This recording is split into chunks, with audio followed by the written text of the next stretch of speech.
السلام علیکم بزرگوں، بھائیوں بہنوں۔ میں دوست اسے سمجھتا ہوں جو دوست کی پریشان حالی اور درماندگی میں اس کا خیال رکھے۔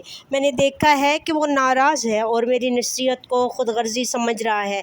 میں صاحب افسر کے پاس گیا اور اپنی سابق جان پہچان کی بنیاد پر دوست کی حالت بیان کی اور اس کی قابلیت اور اہلیت کے متعلق بتایا۔